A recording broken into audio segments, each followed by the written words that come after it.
दोस्तों नमस्कार, ये है मार्गदर्शन फॉर सिविल सर्विसेज। मैं अनुराग चौधरी।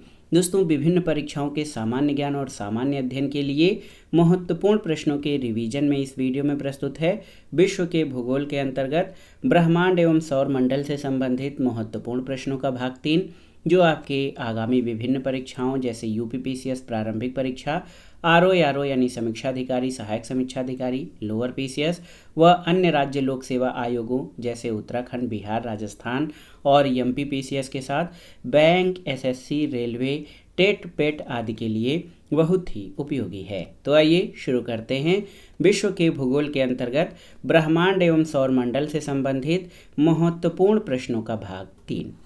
पहला प्रश्न है कि पृथ्वी तक पहुंचने के लिए सूर्य से चला प्रकाश कितना समय लेता है। तो सही उत्तर आपका हो जाएगा 8 मिनट, यानी ऑप्शन सी। दोस्तों याद रखिएगा कि सूर्य से प्रकाश को पृथ्वी तक पहुंचने में लगभग 8 मिनट 19 सेकेंड यानी 499 सेकेंड का समय लगता है। अगला है, निम्नलिखित में से कौन सा एक तारा पृथ्वी के सर्वाधिक समीप है? ध्रुव तारा, अल्फा सेंचुरी, सूर्य या लोबधक? तो सही उत्तर आपका हो जाएगा सूर्य। देखिए, उपर्युक्त तारों में से पृथ्वी के सर्वाधिक निकट तारा सूर्य यानी सन है। अगला प्रश्न है, पृथ्वी को सूर्य की परिक्रमा करने में लगभग कितना समय लगता है? तो सही उत्तर क्या हो जाएगा? दोस्तों, पृथ्वी को सूर्य की परिक्रमा करने में 365.25 दिन या 365 दिन 6 घंटे 9 मिनट 9.51 सेकेंड का समय लगता है। इसे सौर वर्ष कहा जाता है। तो सही उत्तर आपका हो जाएगा ऑप्शन बी, 365.25 दिन। अगला प्रश्न है कि अपने परिक्रमा पथ में पृथ्वी लगभग किस माध्य वेग से सूर्य का चक्कर लगाती है? तो ये आपको याद रहना चाहिए। दोस्तों, पृथ्वी सूर्य के चारों ओर 29.78 किलोमीटर प्रति सेकंड लगभग 30 किलोमीटर प्रति सेकंड के रफ्तार से सूर्य का चक्कर लगाती है। ऑप्शन बी आपका सही उत्तर है। अगला प्रश्न है, पृथ्वी की भूमध्य रेखीय भूमध्य रेखी परिधि कितनी है लगभग? तो सही उत्तर है, ये जो है 40,000 किलोमीटर है। ऑप्शन बी आपका सही उत्तर है। पृथ्वी की भूमध्य रेखी परिधि 40,090.28 किलोमीटर, 40,090.28 किलोमीटर है पृथ्वी की भूमध्य रेखी परिधि। अगला प्रश्न है, पृथ्वी की परिक्रमण धुरी या ध्रुवीय धुरी सदा झुकी होती है कितनी? तो सही उत्तर है, दीर्घवृत्तीय धुरी से 23.5 डिग्री पर। पृथ्वी की परिक्रमण धुरी ध्रुवीय धुरी सदा दीर्घवृत्तीय धुरी से 23.5 या 23.5 डिग्री पर झुकी होती है। अगला प्रश्न है, दिन रात जिस कारण से होते हैं वो क्या है? ऑप्शन है भू परिक्रमण, भू परिभ्रमण, पृथ्वी के अक्ष का झुकाव या चंद्रमा का परिक्रमण। तो सही उत्तर है भू परिभ्रमण के कारण दोस्तों दिन रात होते हैं। ऑप्शन बी आपका सही उत्तर है। पृथ्वी अपने अक्ष पर 24 घंटे में एक चक्कर पूरा करती है। अपने अक्ष के सहारे पृथ्वी का घूर्णन जो है भू परिभ्रमण कहलाता है और भू परिभ्रमण के कारण ही पृथ्वी पर दिन रात होते हैं। अगला प्रश्न है, जब दिन और रात की अवधि बराबर होती है तो सूर्य की किरणें कहाँ पर सीधी पड़ती हैं? उत्तरी ध्रुव पर, भूमध्य रेखा पर, दक्षिणी ध्रुव पर या कर्क रेखा पर? तो सही उत्तर आपका हो जाएगा दोस्तों भूमध्य रेखा पर। तो याद रखिएगा, जब दिन और रात की अवधि बराबर होती है तो सूर्य की किरणें भूमध्य रेखा पर सीधी पड़ती हैं। अगला प्रश्न है, विश्व पृथ्वी दिवस कब मनाया जाता है? आपको बताना है। तो प्रतिवर्ष 22 अप्रैल को विश्व पृथ्वी डे यानी इंटरनेशनल अर्थ आवर मनाया जाता है। पृथ्वी दिवस एक वार्षिक आयोजन है जिसे 22 अप्रैल को दुनिया भर में पर्यावरण संरक्षण के लिए समर्थन प्रदर्शित करने के लिए आयोजित किया जाता है। अगला प्रश्न है, मंगल पर जीवन की उपस्थिति के लिए कौन सी एक अवस्था सबसे सुसंगत है? वायुमंडलीय संघटन, तापीय अवस्थाएं, बर्फ छत्रकों और हिमक्षेतित जल की उपस्थिति या ओजोन की उपस्थिति? तो सही उत्तर है बर्फ, छत्रक और हिम शीतज जल की उपस्थिति मंगल पर जीवन की उपस्थिति के लिए सबसे सुसंगत दशा है। आरंभ में मंगल ग्रह को पृथ्वी के समान ग्रह माना जाता था। इसका प्रमुख कारण मंगल ग्रह पर पाया जाने वाला वायुमंडलीय संघटन था, लेकिन हिम शीतज जल पाए जाने की घटना मंगल पर जीवन का संकेत करती है। अगला प्रश्न है, निम्नलिखित में से कौन से ग्रह के सर्वाधिक प्राकृतिक उपग्रह अथवा चंद्रमा हैं? ऑप्शन है बृहस्पति, मंगल, शनि या शुक्र। तो सही उत्तर है शनि के। याद रखिएगा, वर्तमान में शनि ग्रह के सर्वाधिक 84 जो हैं प्राकृतिक उपग्रह हैं। अगले प्रश्न पर आते हैं, ये है किस ग्रह के चारों ओर वलय है? तो आप जान लीजिए, शनि ग्रह के चारों ओर वलय है।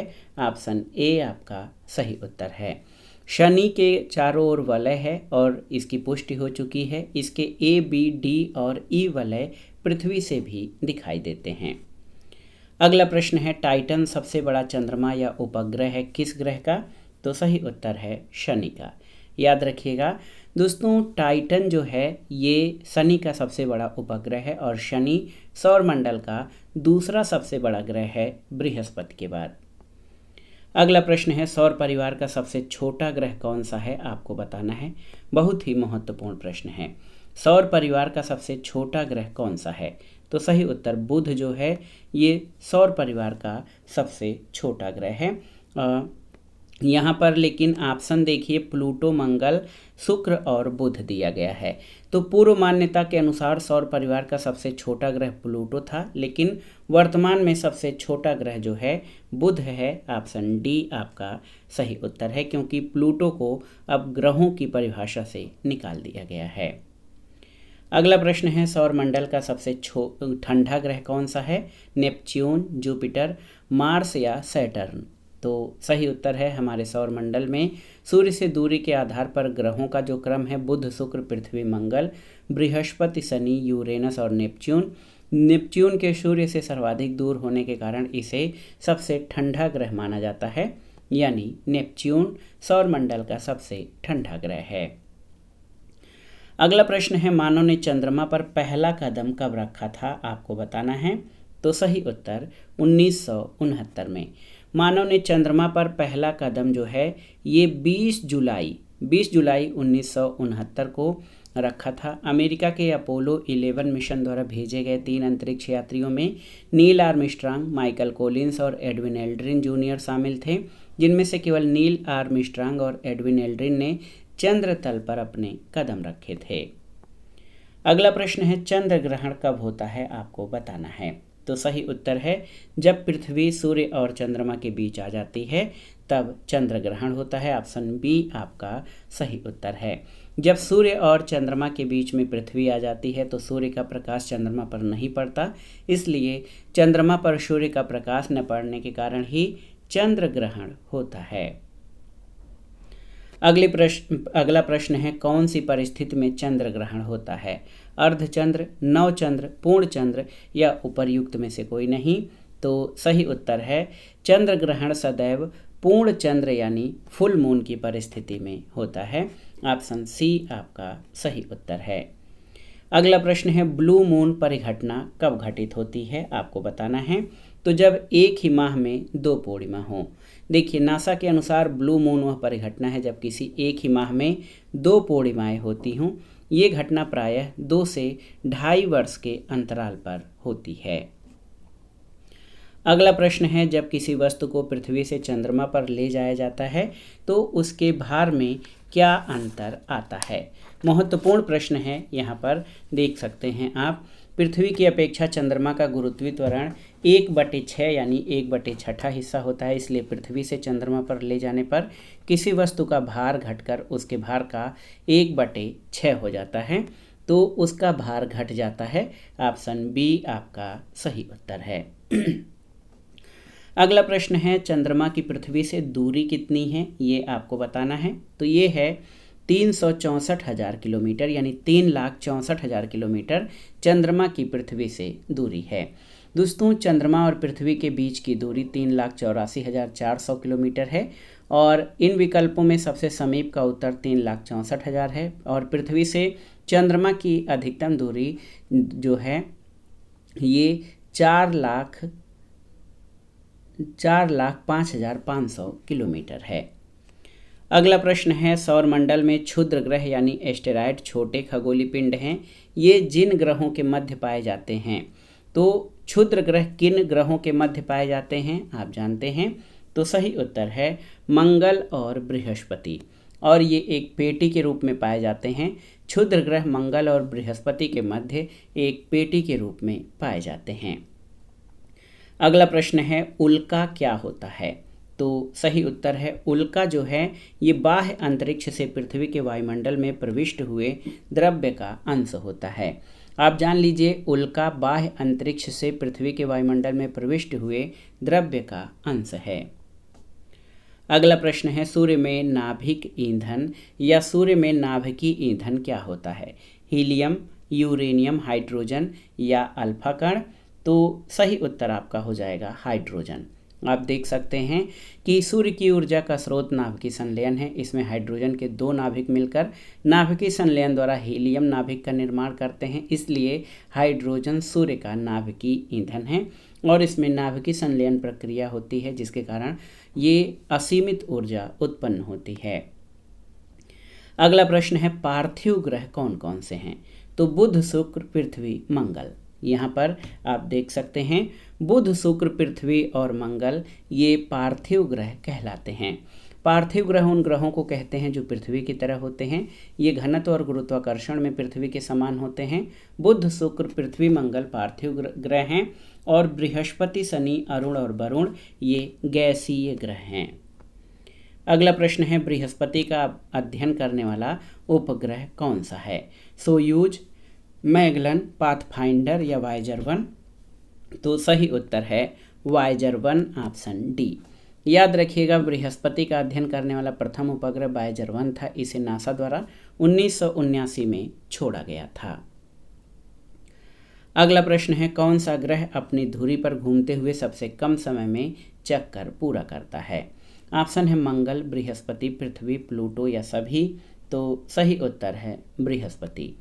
दोस्तों याद रखिएगा, बृहस्पति का धुरी पर परिभ्रमण काल 9 घंटा 50 मिनट, मंगल का 1.026 दिन, पृथ्वी का 1 दिन, प्लूटो का 6 दिन 9 घंटा 18 मिनट है। इसलिए स्पष्ट है कि बृहस्पति सबसे कम समय में अपनी धुरी पर चक्कर लगाता है। अगला है, निम्न में से किस ग्रह को घूर्णन तथा परिक्रमण में एक समान दिन लगता है। किस ग्रह को घूर्णन तथा परिक्रमण में एक समान दिन लगता है। तो सही उत्तर आपका हो जाएगा बुध ग्रह की परिक्रमा समय और परिभ्रमण का लगभग समान है। ऑप्शन सी आपका सही उत्तर है। अगला प्रश्न है, सौरमंडल का कौन सा सबसे तीव्र ग्रह है आपको बताना है। तो सही उत्तर बुध ग्रह।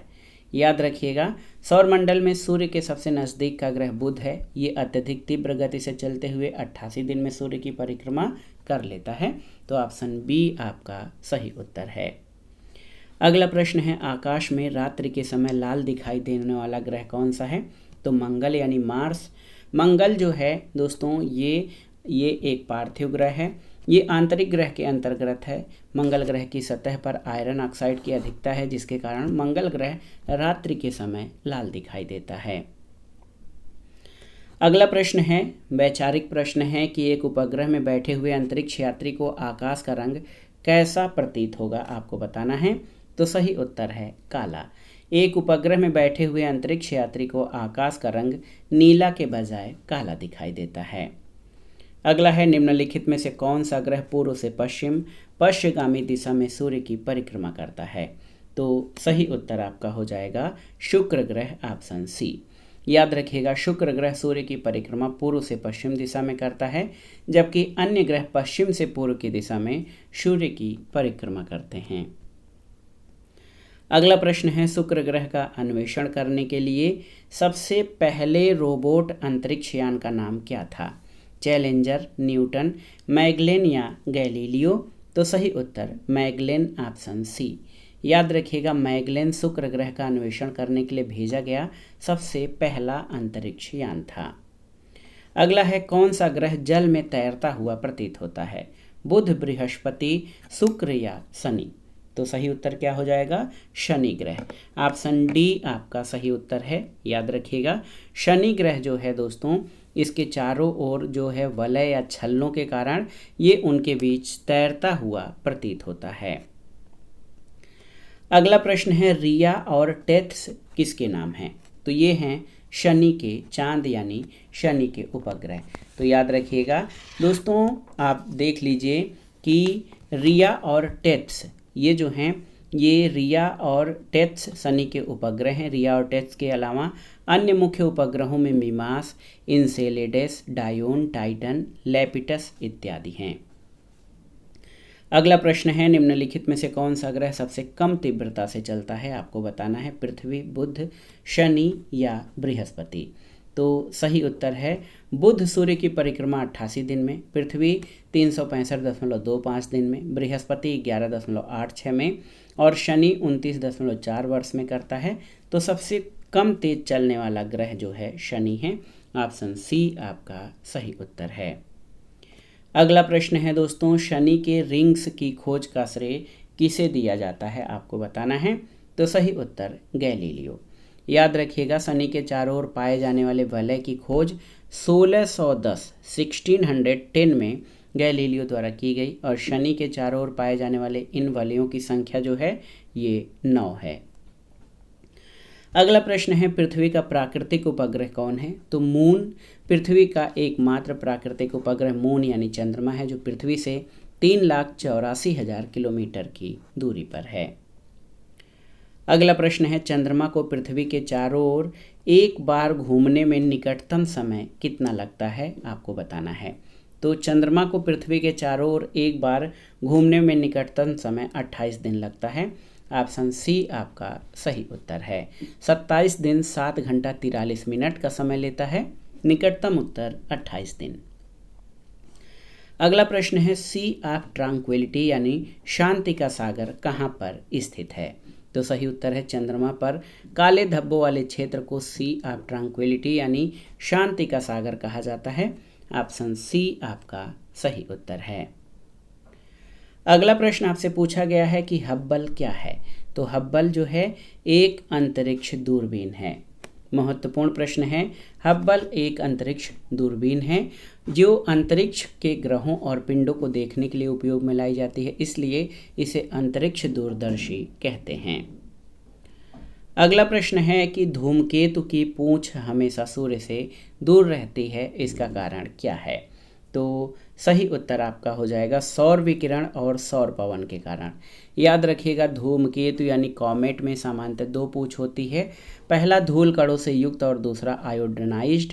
दोनों की उत्पत्ति कोमा से होती है और वैद्युत आवेशित कणों से युक्त आयोनाइज्ड पूंछ सौरविक चुंबक क्षेत्र से उत्पन्न चुंबकीय बल के विशेष प्रभाव के कारण सूर्य के विपरीत दिशा में होती है और सौर हवाओं के सहारे आगे बढ़ती है, जबकि धूल कणों से युक्त पूंछ सूर्य से उत्पन्न विकिरण दबाव के कारण आगे बढ़ती है। अगला प्रश्न है दोस्तों, पुच्छल तारा किसकी परिक्रमा करता है? तो सही उत्तर है पुच्छल तारा जो है ये सूर्य की परिक्रमा करता है। ऑप्शन बी आपका सही उत्तर है। पुच्छल तारा जिसको धूमकेतु कहते हैं, ये सूर्य के चारों ओर दीर्घवृत्ताकार कक्षाओं में चक्कर लगाने वाले आकाशीय पिंड हैं। अगला प्रश्न है, ग्रह सूर्य के चारों ओर घूमते हैं, इसका कारण क्या है? तो सही उत्तर है गैलीलियो और न्यूटन की खोजों के आधार पर यह प्रमाणित है कि ग्रह गुरुत्वाकर्षण बल के कारण सूर्य के चारों ओर घूमते हैं। ऑप्शन सी आपका सही उत्तर है। अगला प्रश्न है, पृथ्वी का जुड़वा ग्रह कौन सा है? तो सही उत्तर शुक्र जो है ये पृथ्वी का जुड़वा ग्रह कहलाता है। याद रखिएगा, पृथ्वी और शुक्र का आकार, द्रव्यमान, घनत्व और संगठन तत्वों की समानता के कारण शुक्र को पृथ्वी की जुड़वा ग्रह भी कहा जाता है। अगला प्रश्न है, ब्रह्मांड में सबसे प्रचुर तत्व कौन सा है? सोना, ऑक्सीजन, कार्बन या हाइड्रोजन? तो ब्रह्मांड में सबसे प्रचुर मात्रा में पाया जाने वाला तत्व हाइड्रोजन है। ऑप्शन डी आपका सही उत्तर है। और ब्रह्मांड के अधिकांश नवोदित तारे भी अधिक मात्रा में हाइड्रोजन युक्त होते हैं। अगला प्रश्न है, ज्योग्राफी शब्द किसने निर्मित किया था? टालमी ने, इराटोस्थनीज ने, हिकाटस ने या हेरोडोटस ने? तो सही उत्तर इराटोस्थनीज ने ऑप्शन बी। याद रखिएगा, इराटोस्थनीज का जन्म सिरिन वर्तमान लीबिया में 276 ईसा पूर्व में हुआ था। इन्होंने भूगोल के लिए सबसे पहले ज्योग्राफी शब्द निर्मित किया था। अगला प्रश्न है, सूर्य, चंद्रमा तथा वे सभी वस्तुएं जो रात के समय आसमान में चमकती हैं क्या कहलाती हैं? तो याद रखिएगा, ये सभी खगोलीय पिंड कहलाते हैं। ऑप्शन सी आपका सही उत्तर है। अगला प्रश्न है, पल्सर क्या होते हैं? पृथ्वी की ओर जा रहे तारे, पृथ्वी से दूर जा रहे तारे, तेजी से घूमने वाले तारे या उच्च तापमान वाले तारे? तो पल्सर एक उच्च चुंबकीय घूर्णन करने वाला न्यूट्रॉन तारा है। तेजी से घूमने के कारण ही इसका नाम पल्सर है। ऑप्शन सी आपका सही उत्तर है। याद रखिएगा, बहुत ही महत्वपूर्ण प्रश्न है। पल्सर एक उच्च चुंबकीय घूर्णन करने वाला न्यूट्रॉन तारा है। अगला प्रश्न और भी महत्वपूर्ण है कि निम्नलिखित में से किस वैज्ञानिक ने यह सिद्ध किया कि सूर्य के चारों ओर प्रत्येक नक्षत्र का मार्ग दीर्घवृत्ताकार होता है? गैलीलियो, न्यूटन, कोपरनिकस या केपलर? तो सही उत्तर जोहानस केपलर। दोस्तों याद रखिएगा कि केपलर ने यह सिद्ध किया था कि सूर्य के चारों ओर प्रत्येक नक्षत्र का मार्ग दीर्घवृत्ताकार है, यानी प्रत्येक ग्रह जो है दीर्घवृत्ताकार कक्षाओं में सूर्य की परिक्रमा करता है। तो दोस्तों ये था आज का वीडियो, ब्रह्मांड और सौरमंडल से संबंधित महत्वपूर्ण प्रश्नों का भाग 3, जो आपके आगामी परीक्षाओं के लिए बहुत ही उपयोगी है। आप इन प्रश्नों को अच्छे से तैयार कर लीजिए। वीडियो आपको कैसा लगा हमें कमेंट बॉक्स में ज़रूर बताइएगा। वीडियो को लाइक करें, शेयर करें और इस चैनल मार्गदर्शन फॉर सिविल सर्विसेज को सब्सक्राइब करें। वीडियो देखने के लिए धन्यवाद दोस्तों, नमस्कार।